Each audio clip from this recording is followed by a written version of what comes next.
riser, as it were. And top esports have a very comfortable draft here. I actually like Lee Sin Orianna. You can get in there with the resonating strike and then allow for some pretty cool shockwaves. And watching Knight on a champion like this is definitely very, very fun. However, Doinby doesn't lose on Ryze very often. Like, this is his bread and pick. He certainly has fallen out of favor with a lot of other mid laners, but Doinby's just been playing Ryze forever, right? He's certainly stuck on that hype train. Khan's on the Mordekaiser, and I find this to be a little bit of a worry, Valdez, because Mordekaiser played in Korea was never super great. But we'll see whether Khan has picked up some of the technology that the LPL seems to utilize as we get onto the Rift for Game 3.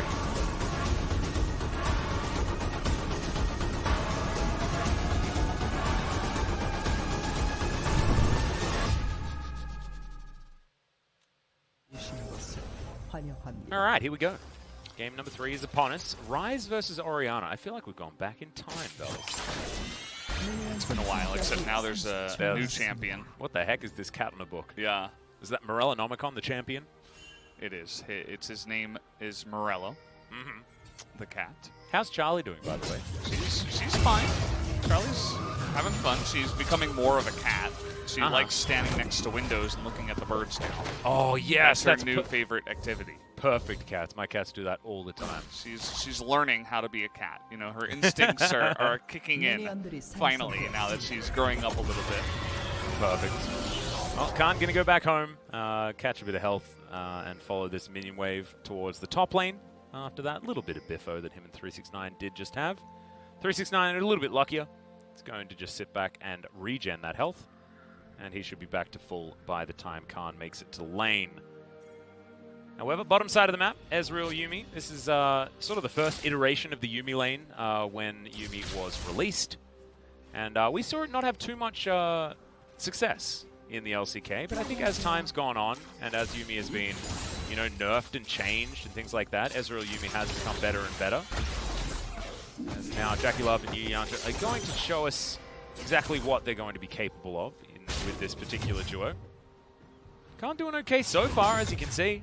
See whether he can pop that passive and stop 369 from having any fun. Yeah, the Mordekaiser, it's pretty interesting for Khan. You know, we've been seeing that he's been performing really well on champions like, you know, Camille, Fiora, Kale, carries. Wukong, right, etc.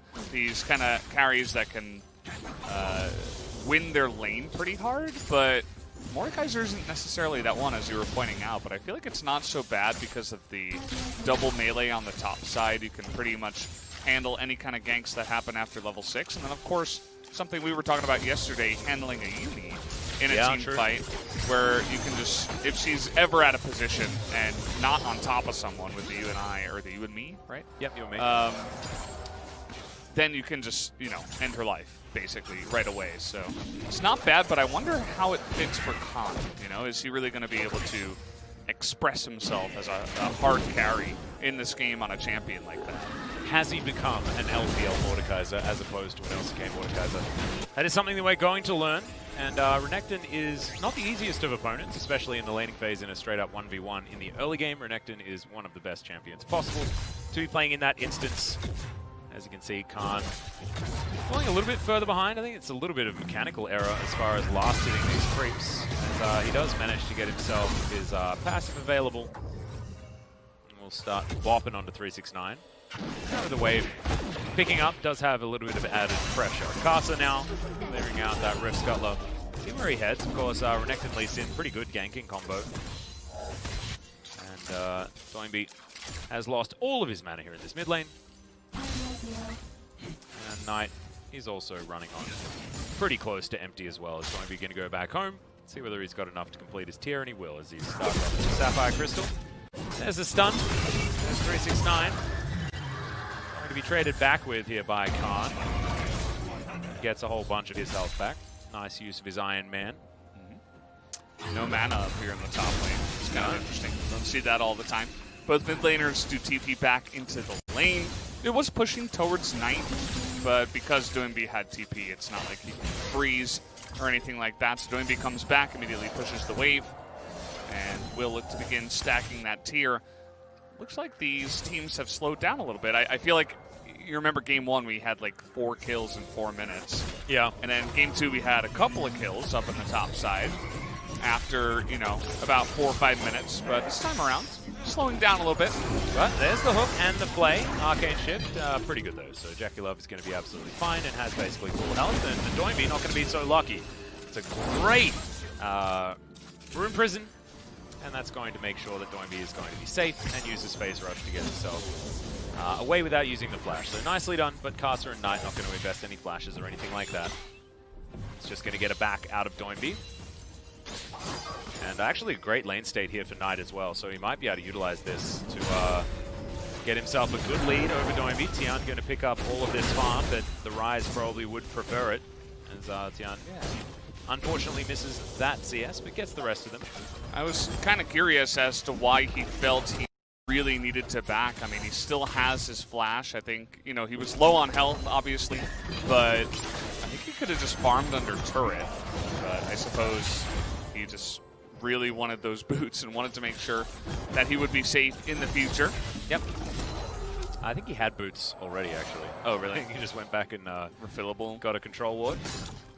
Now he's moving down towards the bottom side. Pings on the tri-brush. You can see Casa in the area. Just gets a ward, though, onto the Mountain Drake. Chris is going to be taking a bit of damage here. Doinby throws down the control ward for his bottom lane and then walks all the way back to mid. That is called selflessness, guys. That's optimal mid lane of play. If you want to make friends. It's pretty fun stuff. We do see that the pushing advantage is going heavily to the side of the Aphelios, as to be expected. And you would think that with that priority in the bottom side, they would be able to take an early Drake, but in fact, it's top Esports that just mosey on over and take this down. Yeah, without contest as well, as Mountain Drake will be taken. 369 to get rid of this top lane Rift Scuttler as well, and Knight just going to move back and pick up this minion wave, or at least the experience for those melees before these cast creeps taken down. Nicely done. Look at that. Let's those melees do a little bit of the extra work to lock down that last CS. 369 dives forward, and not going to be culling any make just yet onto Khan. And Doinby's going to be able to clear out waves and move very, very soon. We'll have enough points in his abilities to make sure that that one is going to be possible. And we'll see whether he's able to get enough pressure. Slice and dice in the combo there for 369. Khan's not too worried underneath this turret, as you can see. Yeah, I like the cull purchase by 369. He identifies, okay, the Mordekaiser are not really going to be able to 1v1 me, even if I do go for this greedy pick, as I am the Renekton. And he, you know, he's having a good lane so far, so he's going to get even farther ahead of the Mordekaiser that went only defensive item first with the Bramble Vest. Yep. That will just help him in the trade. So 369 just trying to gain as much of an advantage in the top side as possible, although this is one way to lock him down. Yep, Death Realm onto 369. Dominance comes in. There's a great Death's Grasp. But Undertone misses. Flash forward from Doinby. Gets the snare with the Rune Prison. Good kickback there, though, so Doinby not going to be able to get the kill. And in the meantime, Knight is just taking all the crockery from this mid lane out of turret, and 369 is going to be absolutely safe. So top Esports actually just winning out in almost everything. And it looks like FPX are forcing a little bit more than they maybe need to. What they have. It's like, you know, one of their best pros and one of their best cons as well as a team is like they're so proactive and they look for these crazy plays that can sometimes net them big advantages in the games, but sometimes it ends up like that where it's like you do not have to force that to try to kill a Renekton who can, you know, slice and dice away, he can flash away, he's going to be able to get away from you. As Doinby was desperately trying to force it, but as you mentioned, it just opens up the map so much for top Esports. They just easily go down the mid lane, takes 2 plates already tonight, and they're in position to take down the Rift Herald here very early on at about 9 minutes. And that's just an early game win already to the side of top Esports, and they didn't really do anything. You know, they just sat back and defended and made less mistakes than FPX, so props to them. they were also able to pick up that early Mountain Drake, so they've gotten everything in this early game. Yeah, it's once again that objective monopoly that they've picked up for themselves. Very, very nicely done, even denying Doinby that Rift Scuttler, which was very frustrating. He put in a lot of work trying to take that one down. To no avail. LWX now with his Severum Crescendum. Don't want to get too close to him, does Jackie Love, but he's just teleported back to the lane. And his Manamune already done, as he looks for some damage there onto LWX. It's okay, lands the Q. That's a lot of extra damage. All right. He's got some nice range on, on that gun. Not bad. A little bit of a sniper, if he says so himself. And that ward, these LPL teams love that ward. The one in the Krugs. We've seen that pretty much every game, and it feels like it's always Thresh. It's like there's actually 3 Krugs. Yeah. It just provides so much information, you know, because the junglers always want to take that camp. Oh my god. A lot of damage on Casa there. Reckless swing in the undertow. Jackie Love taking a lot of damage here as LWX has those idyllic weapons. Feeling real good about that one. Alcyon going to take a fair bit of damage there from Jackie Love, and Chris not able to protect him too much. But you can see FPX still with a lot of pushing advantage. And 20 CS lead actually bottom side somehow, just in the straight up 2v2. There's been a lot of pressure put down by LWX on his Aphelios. As, okay, Moonlight Vigil comes in. That's just a lot of poke. My god. Okay. Crescendum grabbing him, everyone, I guess. As Tian moves up, Knight says he's not too worried. And, okay. There's the kick flash, but Ragnarok is a thing. Oh, the W actually landed on Tonight. Karsa unleashed. True shot barrage, and there it is. First blood coming through for Jackie Love. Nowhere to run whatsoever. Flash on cooldown, really nice. And they needed that on the bottom side. They were getting crushed in that lane as Khan moves on down. There's the Rune Prison on Tonight, but he's got Phase Rush. Death Realm will keep him in place, though, as Crisp. He's here. He can't see Knight, but now Khan does have the Death's Grasp and just obliterates the Orianna. 0-1-1 now for Knight, and 1-0-0 for Khan. Ninja Tabi done as well, and he's got teleport to get back to this lane to hopefully deny a few of these extra plates. But 369 already with 2 of them in his pocket, and he's sticking around. No, not going to be able to get the rest of them.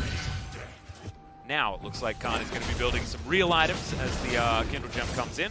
Looking for that Proto Belt as item number 1.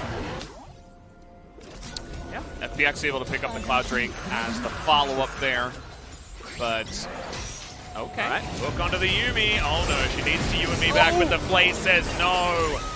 It's like the cat was trying to get onto the dinner table, but no. Sometimes your owner doesn't want that, guys. As Knight dashes on in, finds Tian, and he's going to go down. The resonating strike enough to do that one. Another assist here for Knight. As the Super Soaker doing work as he completed that after he died. Now finally, top Esports with some free time on this turret. Gotta land those Mystic shots though if they want to harass LWX underneath this turret. Yeah, it's a pretty cool first item choice here by the Orianna. No Ludens here, he's just going straight into the GLP. Allows him some better pick potential. It's really good when you're with a Lee Sin as well. But here it's just Tian saying, you know, I'm probably going to be able to get away from here. It was kind of sad that the ball leashed back tonight, but this is why you bring Jackie Love onto your team for plays like this, right? He's, you know, you're talking about how the team kind of changed a little bit. We haven't seen, you know, Jackie Love popping off too much here in the MSC so far, but that's a really nice way to get top Esports ahead early on in this game and get him fed down there after a little bit of a rough lane up against good old Aphelios down in the bottom side. So they pick up the kill. They also landed the Rift Herald, but because of the Mordekaiser play, we didn't get to see the replay from that. He actually denied plates from Orianna. So I believe that the Lee Sin Karsa picked up all 320 gold. Oh wow! From the 2 plates. We didn't get to see the replay, so I didn't get to confirm it. But that's the way it looked because Orianna was too far away and in the Death Realm. So just not able to be in range. 369 is really far ahead, Valdez. Really far ahead. He's feeling pretty good about himself right now. Khan does have that extra kill, so as far as money is concerned, he's going to be okay, but experience is a big problem. 369 has been 11 for a while. Khan's still level 10. And I think think 369 might actually hit level 12 before Khan even makes it to 11. It's a little bit frightening. Knight here in the mid lane. 153 CS at 14.5 minutes. Ain't bad at all. The Doinby is well and truly keeping up with him. Caster turning up. Has himself a little cat as well. And 369 now diving onto Khan. Death's Grasp not going to land, but the Obliterates are pretty good here onto the Renekton. Caster looking for LWS, but doesn't see it. I wonder if Knight would have picked something else if the Ryze came out first instead of the Mordekaiser, because this is something you can expect in the LPL. They love playing for lane.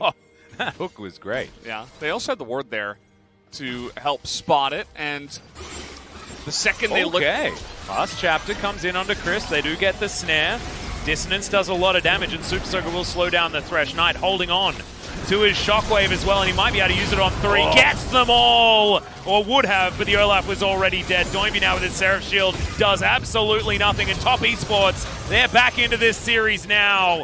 And Jackie Love locks down the kill onto Khan. They will be able to follow this one up with a Shirley also. And FPX just fumble the team fight, but just greatly played from Top Esports. Knight especially, holding the Shockwave and making sure that he maximizes its impact. Really beautiful stuff. And LWX having to flash at the end. Yeah, this is really what Top Esports composition is built to do. You can slow people down. You can do damage from a distance. This Orianna already with a couple of items. Yuumi is the one that gets started off, so good job by Yuyenja. And after that happens, you can see FPX, they're like, wait, I thought we were doing the Rift Heralds. Now we have to run. And then 369, this is something you were talking about, not about 369 and Renekton, but actually about the Lee Sin. But Renekton's another one that can be an excellent ball carrier. You just run straight in head first, and you bunch up the enemies, and you get a nice, big, fat ultimate from the Orianna, who now is almost on her Spellbinder after that last fight. Yeah. And Top Esports just look more poised. They're playing the game better here in the early game, whereas FPX just keep getting caught out. Top is going to punish you every single time.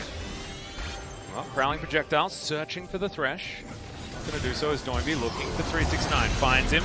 Hook is going to land immediately. The teleport to follow up with the Dominus. And the Zoomies keep him alive. There's a hula hoop, unfortunately, for Knight. So follows up a fantastic Shockwave with a whiff. That's okay. Sometimes they have to be zoning versions of the ultimate. He'll have that one back available relatively soon. But the Infernal Drake spawning right now. Earth, Wind, and Fire has been upon us in 2 of our games so far. Yeah, and I couldn't be more happy. Doesn't happen very often for that to happen 2 games here in this series, but... See who's going to get it, though, is now FPX are in position to try and steal. It's going to be a 50-50, but it resets. As 369 back over the wall, he won't have a dice. So an opportunity here for FPX, but nope. It is Ping Pong back again. Death's Grasp comes down. Khan not going to put Caster in the Death Realm or go for any sort of steal because Tian just a little bit too low. Khan has to flash. And FPX end up just wasting their time around that dragon. Yeah, the amount of poke that's added.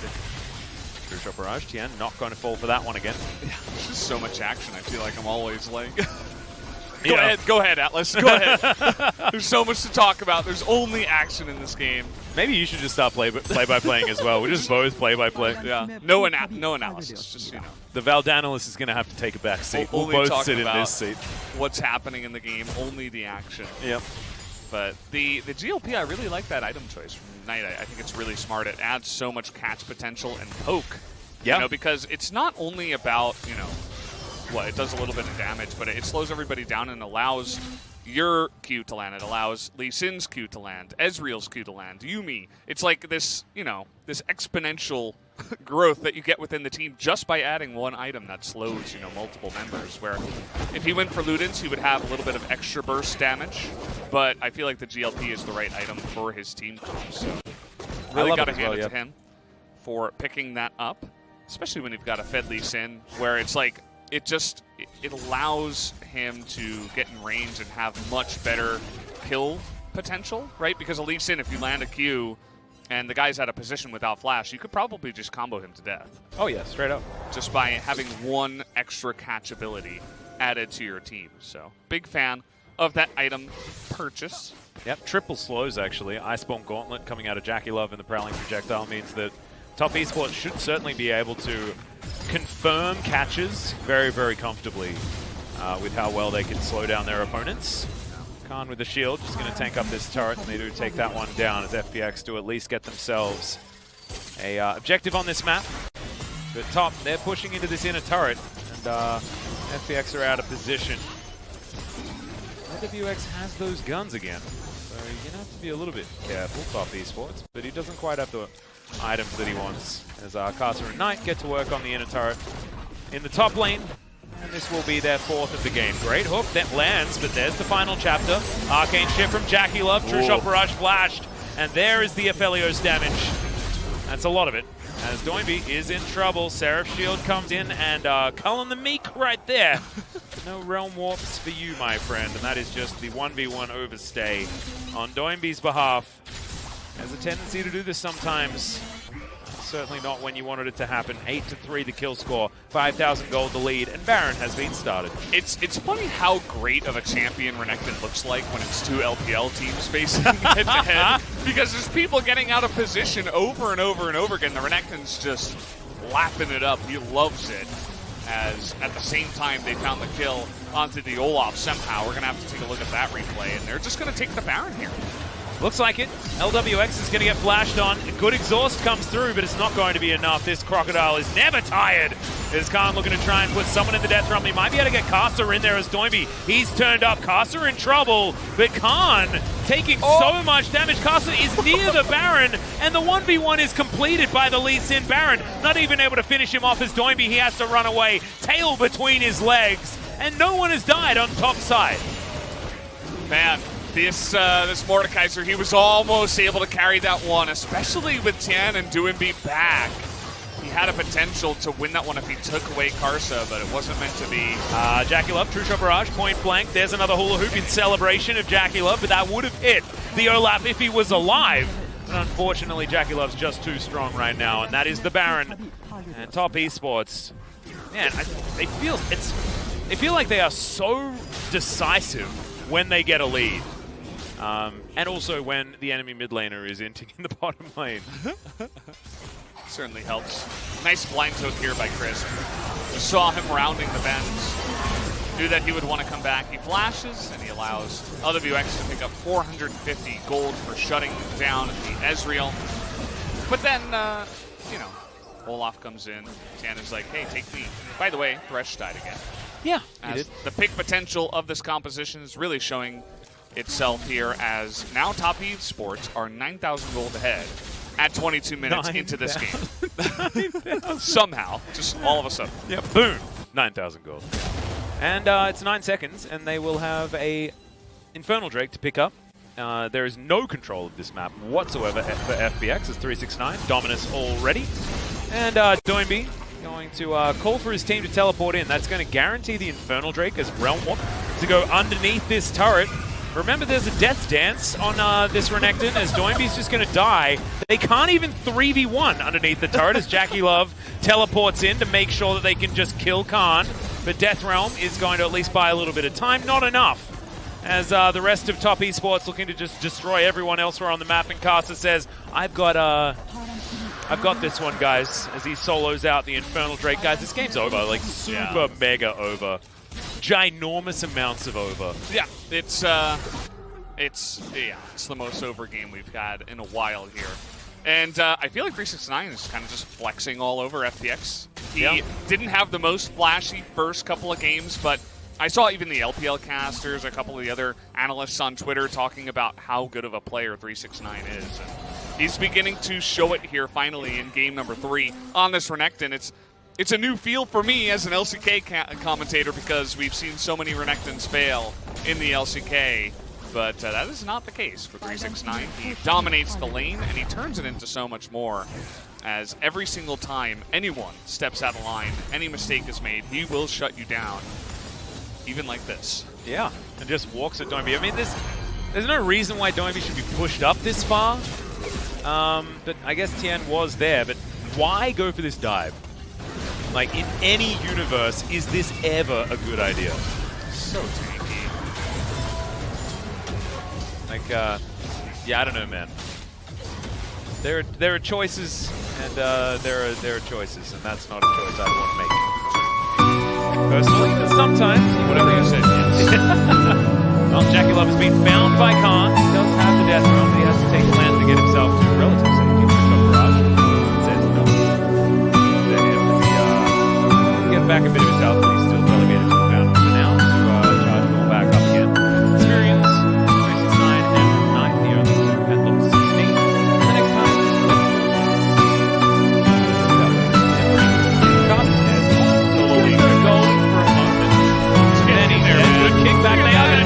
oh my god, Carson survived! He's taken down in the end by Khan, but that is a one-for-one that I wasn't expecting to happen. Risk taking a lot of damage here. 369 finally turns up, and Death Grass just going to be used on the minions, and despite losing their jungler, Top Esports still going to be able to break open the base in top and mid. And bullets are heavy, I tell you that much. 12 stacks onto the guys here for 9. And 2 inhibitors are going to be taken down. Good as a column. Put a caster there. That kickback is slow. I like his mindset. It's like, I'm dead, but I'm going to take one with me. Final chapter, Seraph Shield blown through immediately, but Doinby going to survive taking the lantern. Now Knight by himself, going to take an extra turret shot there from the Death's Grasp. Can't land everything, but the shockwave says no. And Moonlight Vigil comes down. So Knight is going to die. LWX taking a lot. Jackie Love looking for the kill on the Aphelios, but he can get behind the minion wave and the rest of his teammates. And maybe Top Esports will back away, try and spend some of this cash money before the Infernal Drake Soul is going to spawn in 2 minutes' time. And if you want any last nails in a coffin, that's definitely one that I would be going for if I was Top Esports. Spooky Ghosts available for you, youngster. That's cool. Yeah, just more pick potential, right? Yeah, more slows. Yeah. It's so annoying for the side of FPX. Everybody on their side wants to just hard engage. But take a look at Carcia. In this position, he's like, I'm dead. I'm going to die. It doesn't matter. Let me catch someone. LWX is right in front of him. He's like, that looks like a juicy target.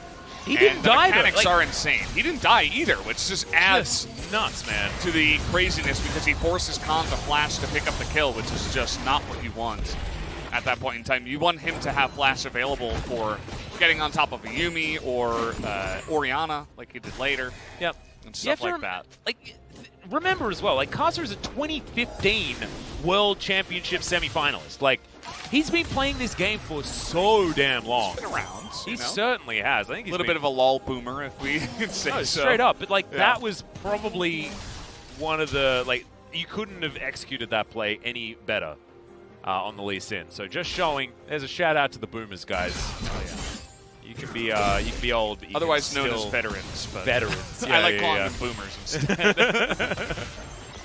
Just come back, score. We need you. Great shockwave on the Tien, but he's not going to be doing this time. Doinby, Realm Warps in, says 1.5 versus 5. No, I don't think I want it. Teleport to come through. Good hook there to deny 369, but it wasn't the target that he wanted. Maybe if that was Jackie Love, then maybe he would have gone in, but yeah, no, the Renekton's a bit scary. Also rocking the SKT skin as Doinby takes too much damage there. Lantern's going to get him to relative safety. LWX with some scary guns, but no scary items. As Jackie Love just moving on forward. Not landing the Mystic shots just yet, but they're at least able to take down this turret very, very low. There are super minions on the Nexus. So Top Esports easily break open the bottom side as well. All inhibitor turrets are dead. This inhibitor probably will follow suit. As LWX tagging people up there with his Caliber. And now the Infernal Soul just going to be locked in for free. I believe Moonlight Vigil just went wide. And FPX probably going to spend some time on the fountain here as Casa, he'll do this on by himself. First time I've seen a Dragon Soul just be soloed out by the jungler. Yeah. But that's just how far ahead Top Esports are right now. Yeah, it kind of shows you the state of the game, right? It's like, okay, that's not supposed to happen. And they're just going to go ahead, roll this Infernal Soul into a Baron. Jackie Love's done some damage, by the way, guys. Yeah. You know, just a bit. Yeah. Yeah, I mean, after picking up that first kill, he's like, yeah, now I got to really show off. Especially because he's got a Yumi, which is just one of these champions that it's great at highlighting and enhancing a fed carry, such as Ezreal. And he's done exactly that. Knight a little bit sad after that death because lost all of his Vajaya stacks, so not going to be boosting it around the map as much as he otherwise was. Spooky Ghosts are very spooky, especially when they represent Top Esports. 12,000 gold, almost 13 going to be the lead here as Top decide that now is the time for them to win the game. About 30 minutes is about as long as they want to spend in this one. Now Khan. Simple from here. Oh, God. Okay, there's the attack distance. Shockwave onto 2 members, Crisp and Tian, but they're going to go back to the fountain, should be able to get their health. But is the Nexus turrets going to last long enough? This should be the last-ditch effort. Really? Fighters. Oh my God, Tian just destroyed. The last chapter was what took him down. A double kill for the Yuumi? Of all champions, as Knight is going to grab the third onto LWX. Only Doinby and Crisp are going to be alive, and their Nexus is going to be but 50 gold lining the pockets of Top Esports. 369 with the SKT skin and the FPX flare. Love it. Top Esports get themselves to match point in this best of 5 series. Oh, man. Tell you what, I love the comp out of Top, and I also loved how they played it out as well. I mean, sometimes, like, just showing that Knight also has so many extra modes as well. Like, he can play the supportive mid laner, he can play the hard carries, and that one was all about getting behind Jackie Love and allowing the Ezreal to hit mid-game and then take over. Yeah, he just output so much damage, and it wasn't super noticeable because they were so far ahead that the enemy team was desperately trying to avoid them. But I feel like if it was a little bit closer of a game, his damage numbers would have been like 40,000 because everybody would have just had to run into them. That's the kind of comp that FPX had, and once you drop like 3 small skirmishes in the early game, it's so hard to come back with a composition like that. You know, with Ryze, you're looking to port in the Olaf and just go straight in. Mordekaiser catches one of the squishies and Thresh is in your backline, you know. But FPX, I think the entire game, they never got even one team fight that looked like what their composition wanted to do. And it's just because Top Esports played the early game so well. I voted for Jackie Love, although after I put the check mark and handed it over, I'm like, but 369. Yeah. I'm like, oh, but 369, I don't know. I think he'll probably get it. I don't